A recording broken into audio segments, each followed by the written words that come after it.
Okay. So, good evening, everyone. I hope you're doing fine. I'm your teacher, Jello, for today, and this is my final demo. Um, um, Someone would like to lead the prayer. Me, sir. Okay, Sir Jericho. Thank you.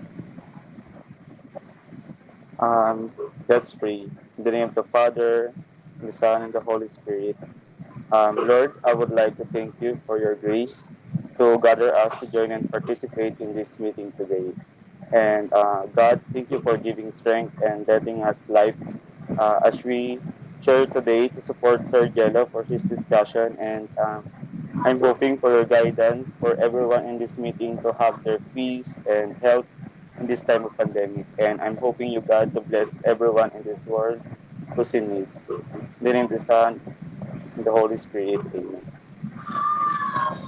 Thank you, Sir Jericho. Miss Class Secretary, take note of the the absent today. Then let us review what have you learned from the past weeks. What was your lesson last time?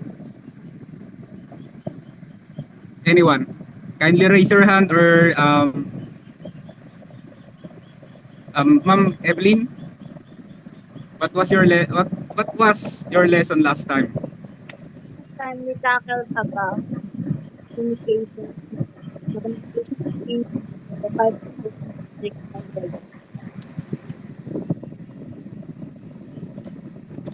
It is all about communication continuum and the five components of technical writing. Am I right? yes, sir. Okay, thank you. Um, from your point of view, what is communication?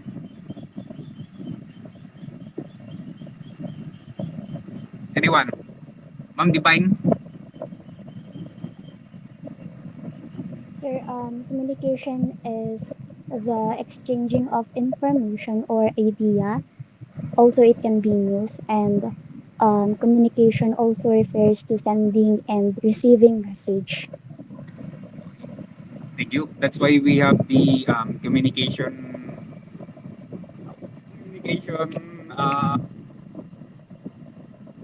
sorry. Then what is communication continuum? Anyone?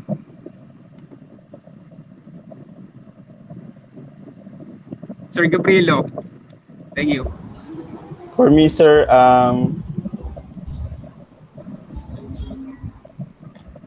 eh, nadidinig po ba ako? Naglag yung laptop. Yes. For me, sir, the communication continuum is a process that builds awareness and credibility. Mm. And that's all, sir. Okay, thank you. From the PowerPoint presentation of Ma'am Dayan last time, okay, Ma'am Pineta, communication continuum is, wait,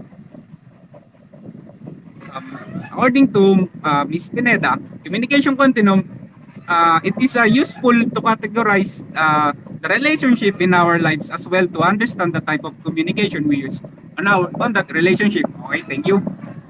Thank you everyone for your participation. And um, what are the five components of technical writing? Anyone?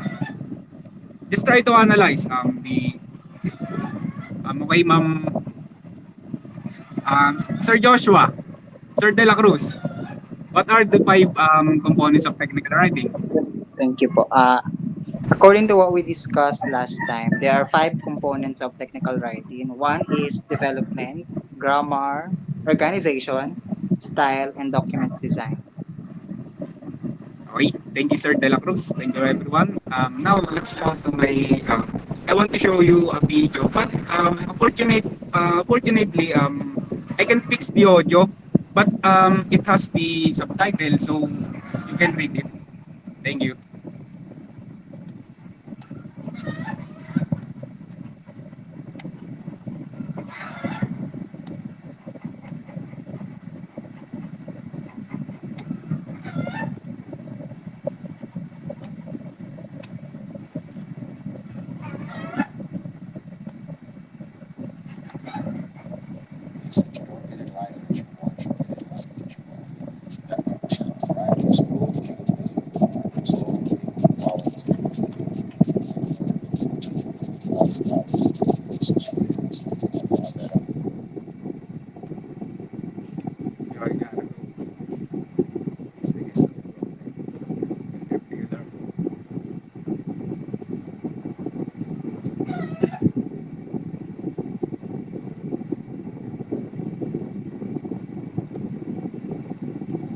Okay.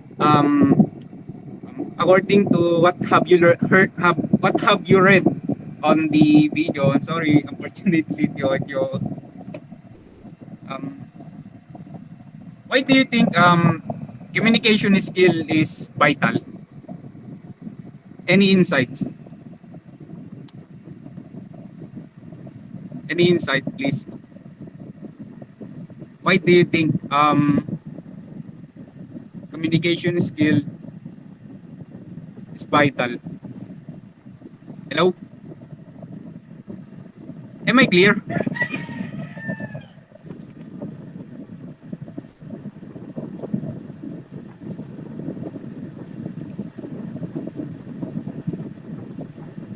Am I clear? Hello, Yes, Yes, sir. sir. thank you. Okay, Miss Evelyn. Why do you think communication skill is vital? Me, sir, communication skill is vital because basically where you convey information or your message to someone. Okay, thank you for your wonderful response. Any other insight? Kindly raise your hand or try to talk to your mic. Okay, Miss Iringan, am I right? Yes po, sir. Being able to communicate it is effectively perhaps the most important of all life skills po. It is what enables us to pass information to another people and to understand what is said. Yan po. Thank you. I think that's sum it up. Then, to relate it to technical writing, we all know that technical writing is a written communication. Therefore, learning or acquiring this skill speaks for you to get a job. Now, let's go to my topic for today. It's all about the technical writing documentation.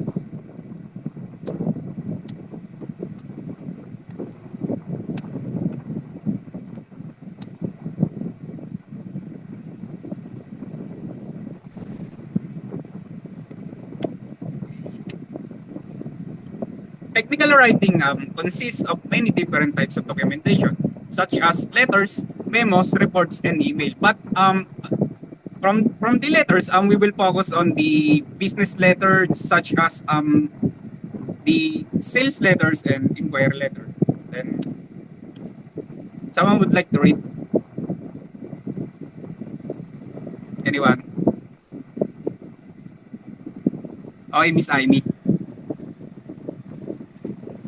There are various ways of communication, such as email and social media sites. Letters remain the most formal and legal type of written business communication.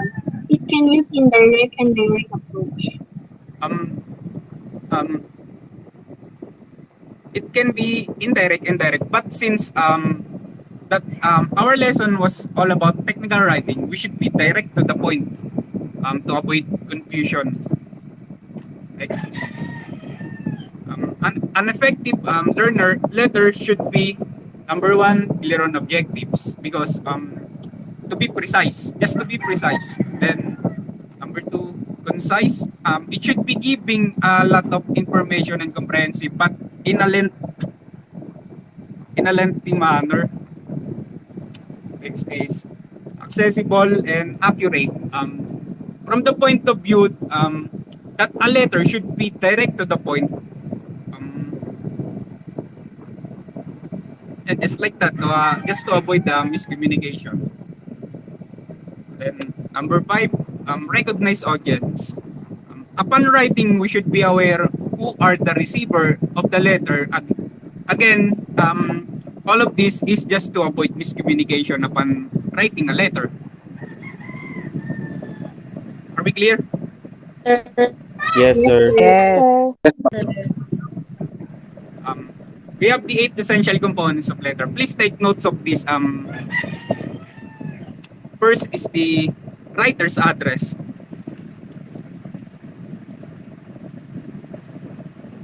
The writer's address, the date, the date, reader's address, the salutation, salutation maybe in the form of greetings. The text, as you can see on the example, it has its introduction, the body, and the conclusion part. The three bulleted part was the body of the letter. Then we have the complementary clause, the name of the writer, and the signature. Now let's go to sales letter. Someone would like to read?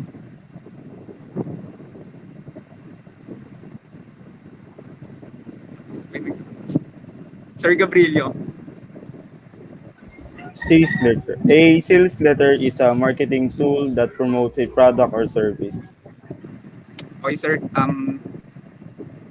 Its Continue. objective ay, Okay, sir. okay. Continue. Its objective is to persuade the reader to buy what the letter offers.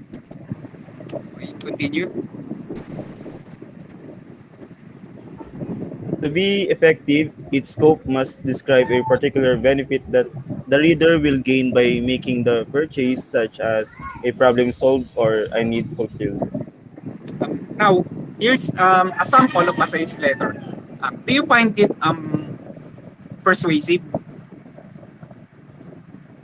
No, sir, Why? because it has a lot of text. Okay. But for me, I think it is persuasive in a way that it starts with the questions. Because maybe it is the way of the writer to acquire the attention of the reader.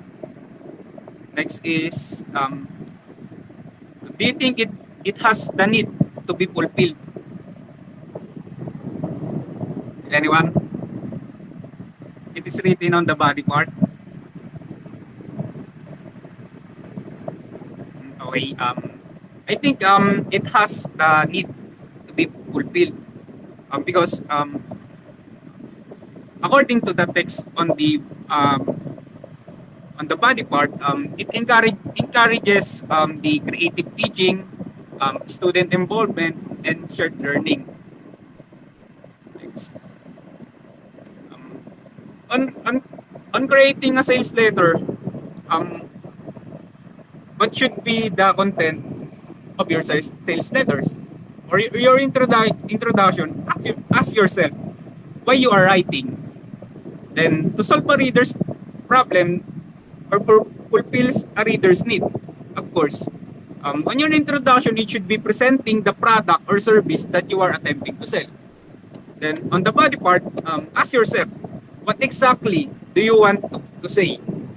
Um, what are the reasons why your product or service will benefit the reader? List down the reasons why your product or services that will benefit the reader.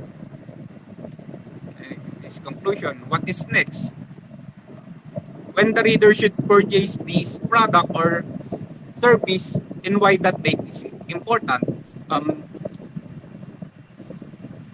on your conclusion, you can attract the reader by giving a discounts, warranty, etc. Are we clear? Yes, Yes Yes, sir. po. sir. Okay. Okay. Tips on creating a sales letters. First, identify your reader. It should address to your prospect buyers, to your that will meet the criteria depending on the needs of the prospect buyer. Next is to establish your objectives. It should provide the readers with enough information regarding their service or product, of course. Then determine your scope. To be effective, a sales letter should be identify the problem to be solved or a desire that can be satisfied or a pleasure that can be gained. Next is organize your letter from the logical order. From the logical order, you can bullet it first, then go to drop your letter, make the outline. Next is close your letter, but not literally. Close it with complementary clause such as sincerely yours, or a thank you, then your printed name.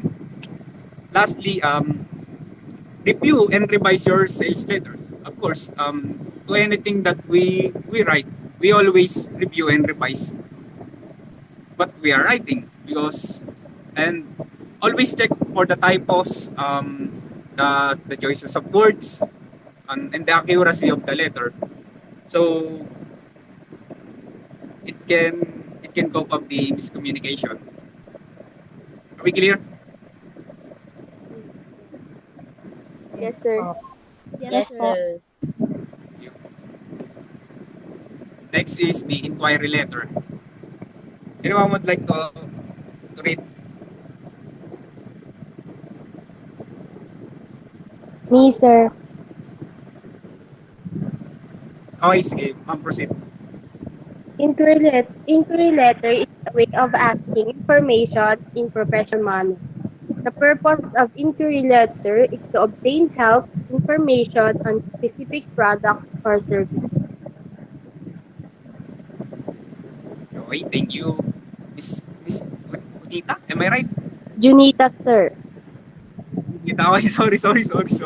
Okay lang po. It is also called inquiry communication. It is a professional way of gathering data, or a way of canvassing for your need for your need, um, such as product or services. It provided the details of the product and services.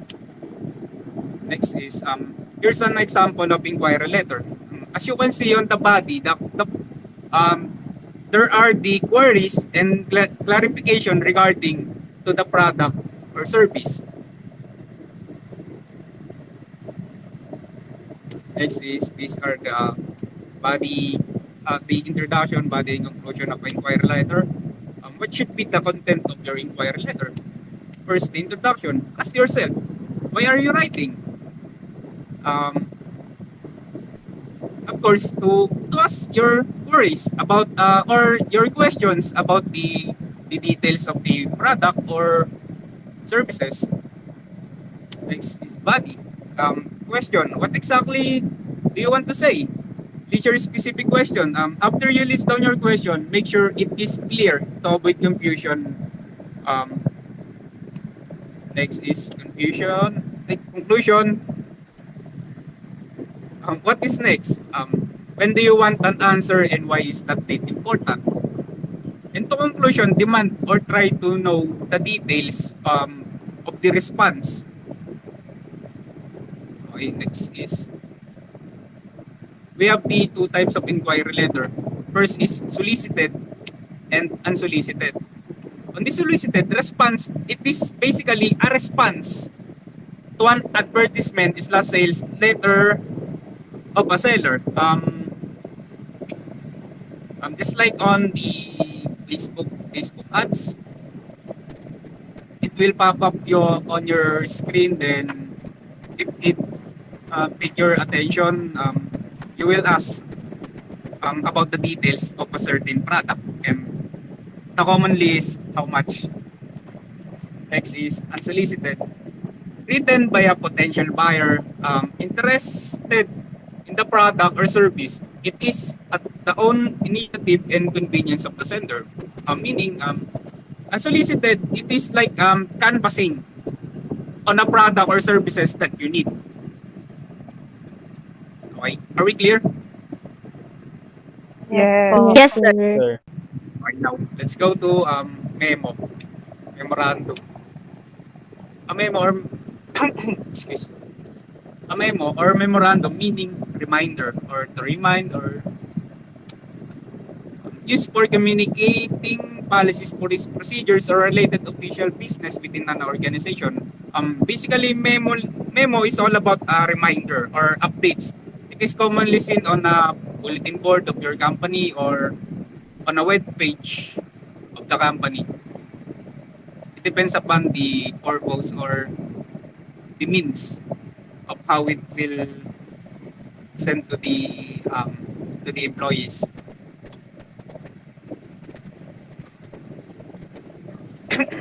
Anyone would like to read?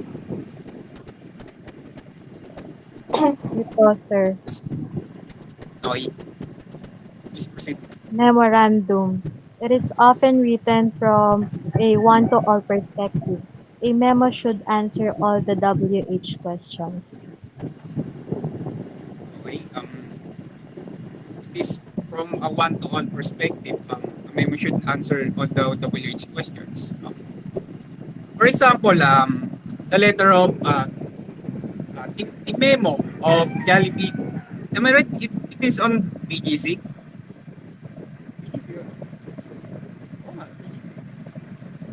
Am I right? Ano be aware of it? Yung sa Jollibee, yung panyo. Yes po. Okay. Um, Even the problem comes to the joyman or the fryman itself, the memo is addressed to the whole company. Then, a memo is for updates of the seminars, meetings, and other activities within the company or organization. Then it should answer WH questions. Why? Why do you think it should answer the WH questions or the so what? So what questions? Any idea?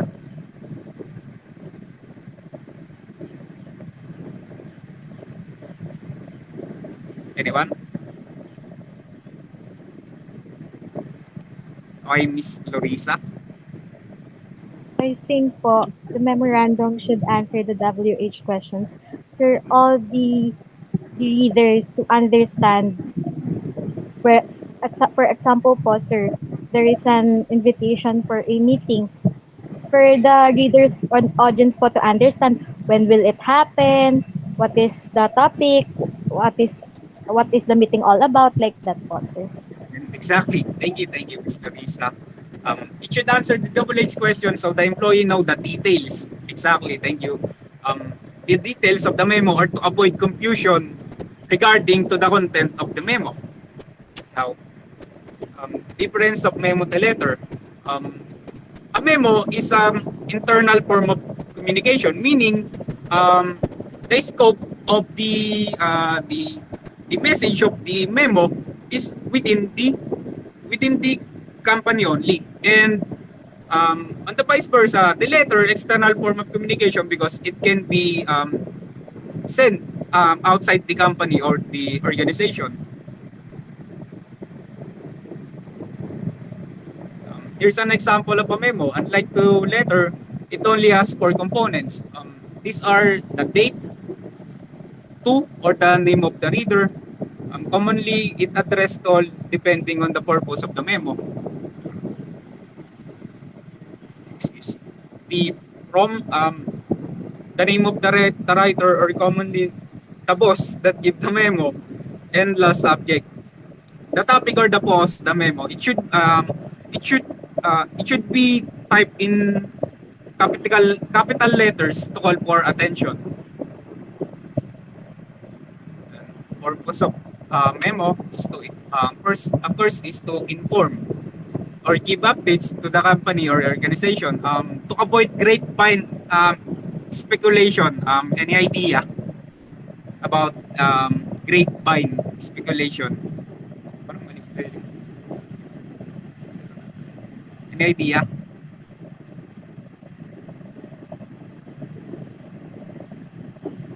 Okay,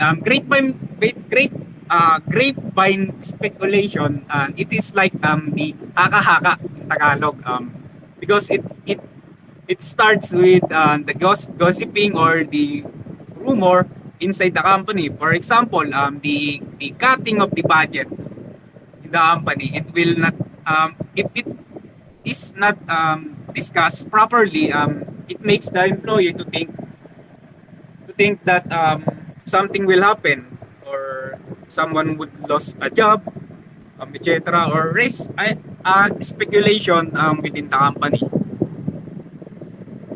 Next is we have the types two types of memo. First is inform informational and instructional. Informational, it is deliver information as a reminder or updates in a way that that there will be a meeting or on this date a problem of the company that need to be discussed or to resolve, then etc. Or to reveal new or refresh old information siya sa tumaas yung sweldo. May hazard pay na kami. Ganun, then next is instructional directives means more on instruction of the superior. For example,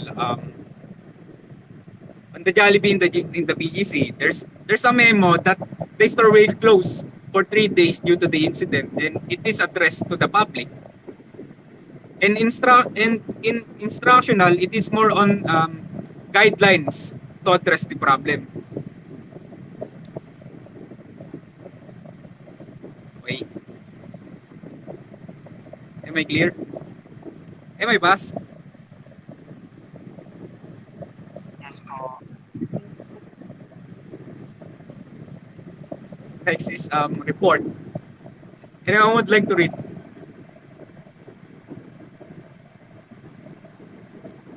Anyone? Miss Rodriguez.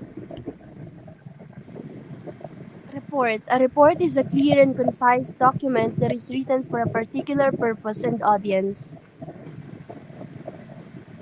Okay. Look at these three words. First is clear. In a sense that it should possess clarity of expression and must not deviate from the objectives. Um, the next word is, sayang, hindi ko na-highlight. The next is concise. Shorter in length, but it's so informative. Then the purpose to provide certain information, and it may be regarding to event or incident that is meant for a particular audience. For example, this think about it. You're reporting about the status of COVID-19 to our country, and this your word choice. Do you think it is comprehensible? No, sir. No. Why, sir? Because the term he used and the vocabulary he used is so deep that not everyone will understand. Exactly. Thanks, sir. Even though it is in the form of journalism, but you should think of your audience. And exactly. Just think about who was your reader, and wait, next. A report should be based on facts. That's why upon creating it, you should use the third person point of view. It should be indirect. It should be indirect. Then next is points to remember while writing report. First is it must be written in past tense. Of course, because it was from the incident or event, and that's why it should be past tense. Then don't use the first person point of view such as I, me, and instead you use the third person point of view such as he, she, and etc. So on and so forth. Um, just to be generalize the subject.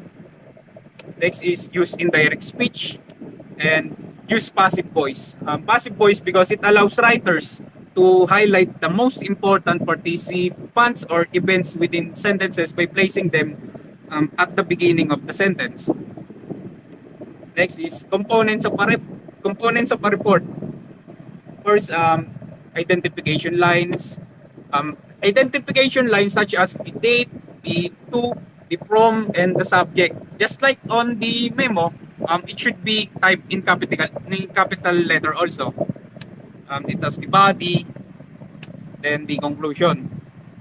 Now let's go to my last topic for today.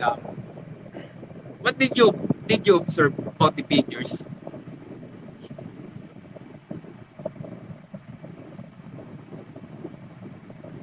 Okay, it's all about the email. Um, what do you mean by email? Any idea?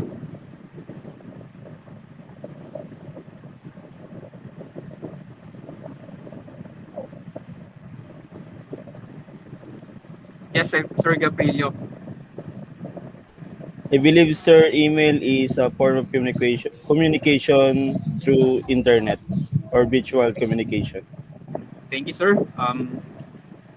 Email is a uh, messages distributed by electronic means from one another user to one or more recipients by a network. Electric mail or email is a method of exchanging messages, mail between people using electronic device. Basically, email was one of the means of communication. Ayan, tama si Sir Gabrielo. It can be formal, semi-formal, or informal. But nowadays, email are used only for formal way because of the fact that we are dominated by the means of communication online was dominated by social media such as Facebook, um, Instagram, TikTok. Tama ba? Ako kasi yun. Thank you. Then, that is a doorway to communicate to each other. And email is similar to and different from memos and letters because letters is an external correspondence. A memo is internal correspondence. External correspondence meaning it is broad in scope, um, or it can receive by the person outside the organization or outside the company. Um, on the other hand, the memo is an internal correspondence because in a sense that the information is within the scope only on inside the company or the organization. And in email, it can be both. It can be both, depending on the topic or depending on the purpose or the audience of the email. Um, Here's an example of email.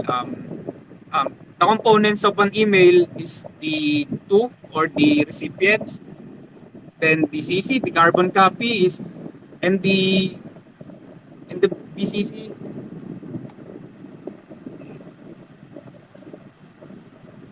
the blind carbon copy, um,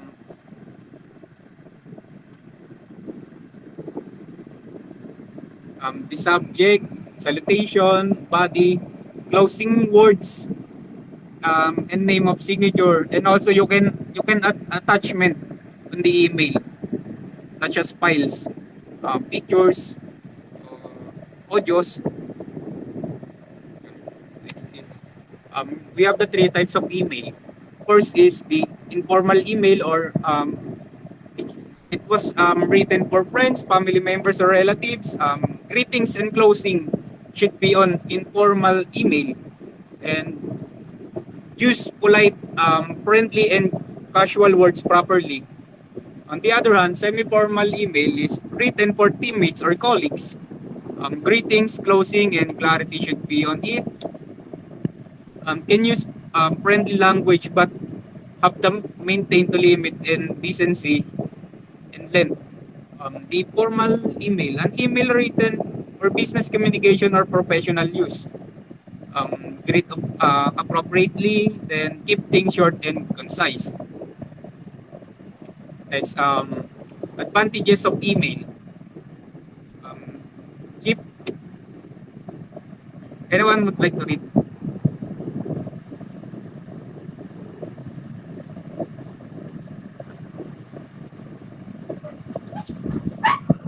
Sir Doringo. Am I right, Doringo? Yes, sir. Okay, thank you. Sending an email costs the same regardless of distance and the number of people you send it to. Okay, thank you. Keep in a way that from the fact that it is only a MB or megabytes or kilobytes per cent. That's why fast an email should reach its recipient in a minute, or at the most within a few hours. Fast, but look for the possibility of some of the places don't have signal or internet. Then then convenient.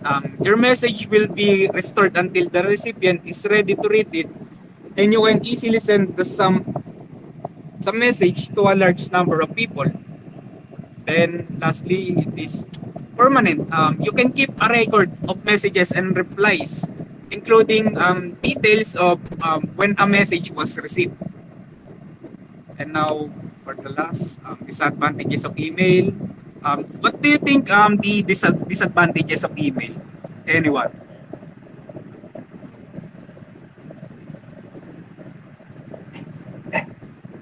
Any idea?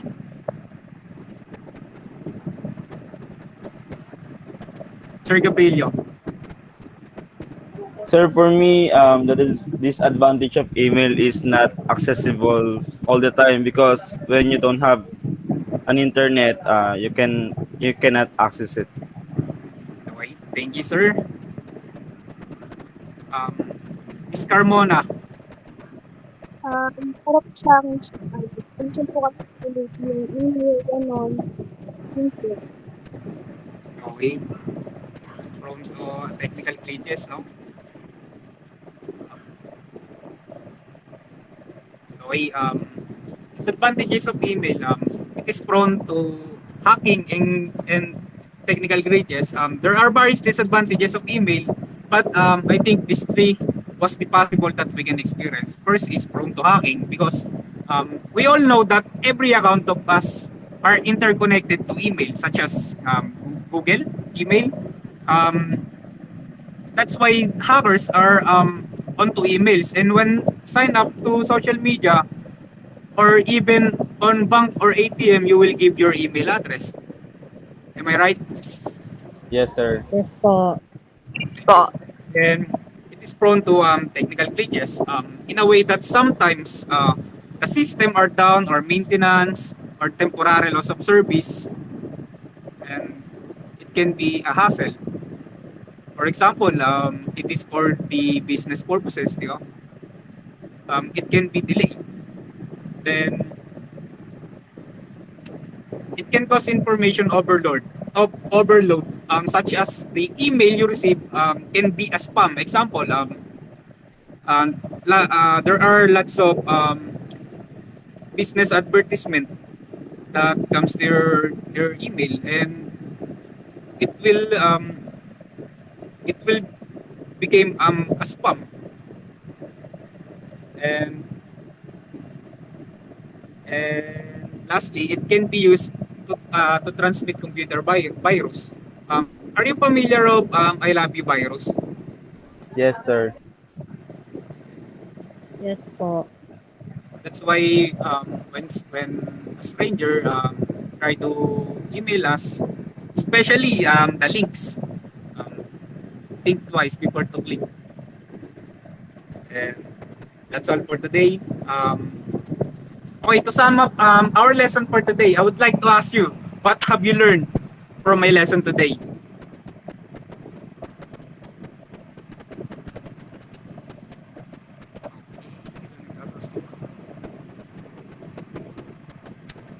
Miss Rodriguez. Yes, sir. With our discussion for today, I've learned about the variations of letters and how to use it, its form, as well as its on how to write an effective and essential types of those letters po. Thank you. Any other? What about the eight essential components of a letter? The writer's the writer's address, the date, um, the sender's name, salutation, etc.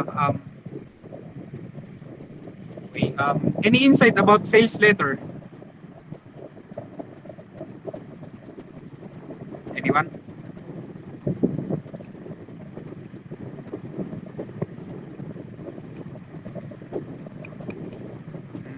Apo, okay, Miss Baltasar, thank you for raising your hand.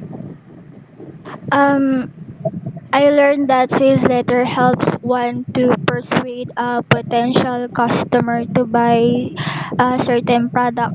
Yun po. Okay, thank you. Thank you. What about the inquiry letter. Any insight?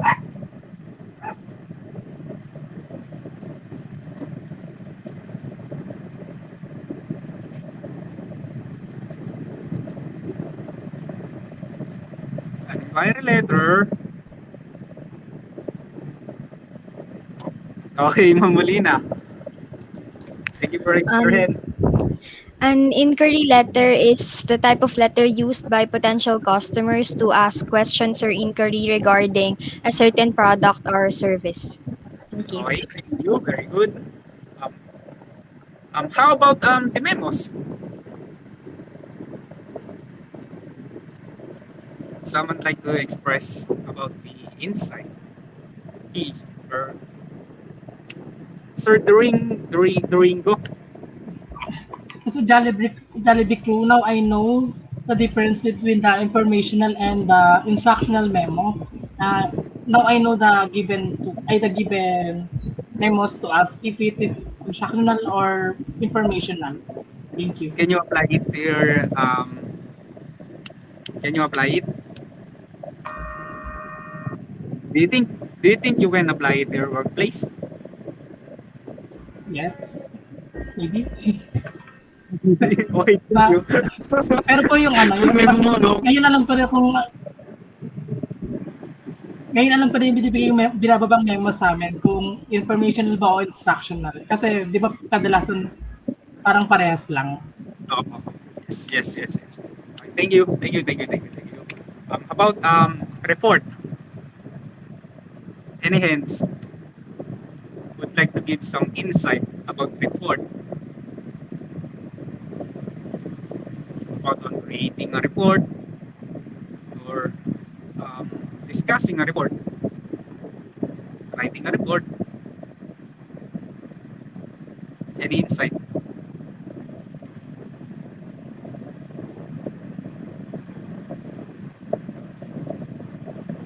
Ang hirap maging okay, Ma'am Molina, thank you for raising your hands again. You're the savior of Um, the day. in writing a report, it is important to use words that can be understood by the audience. Ayun po. Exactly. Thank you, thank you. And lastly, how about email? Any idea? Insights about the email, Miss Arcelia?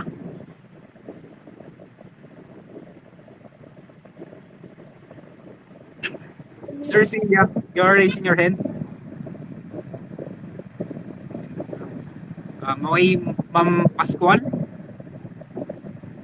Hello po, good evening. So I think email is the most useful types of letter nowadays, especially we are in the online classes. So email also is a form of letter wherein we can send it through our internet.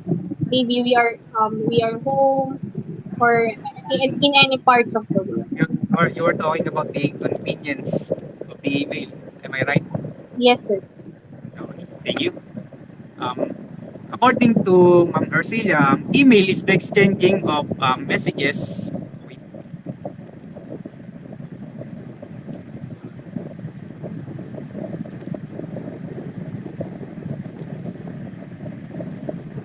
according to Ms. Arcelia, email is the exchanging of message through electronics. Of course, okay, thank you. Any insights? Any other insights regarding the email?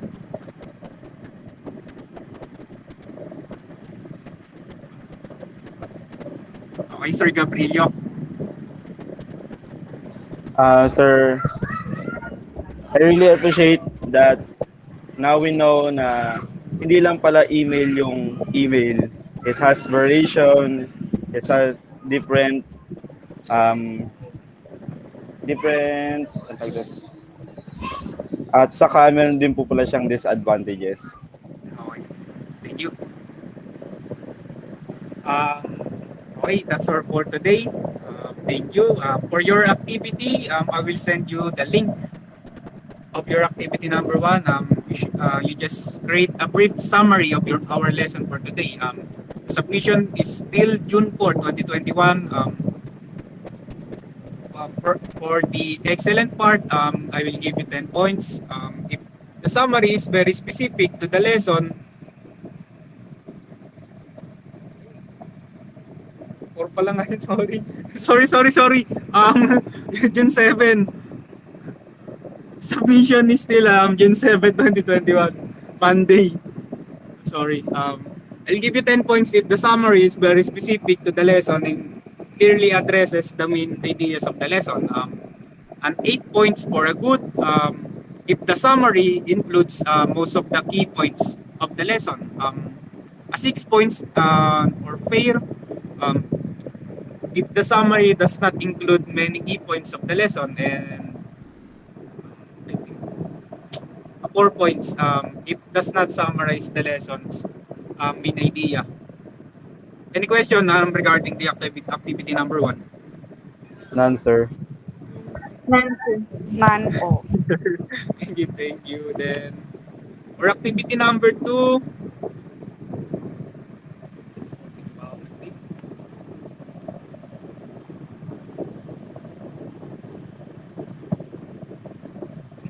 activity number two, create a sales letter and send it to angelomer@gmail.com. Submission of sales letter till um,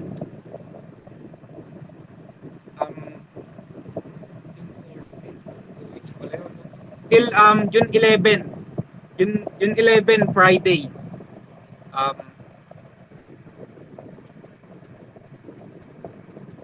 and here's the rubric for creating a sales letter. First, 10 points each.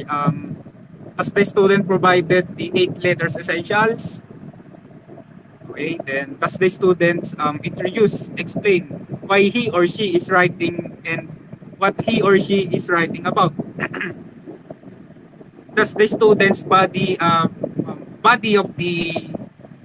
the letter explain what exactly he or she wants to plan or plans to do.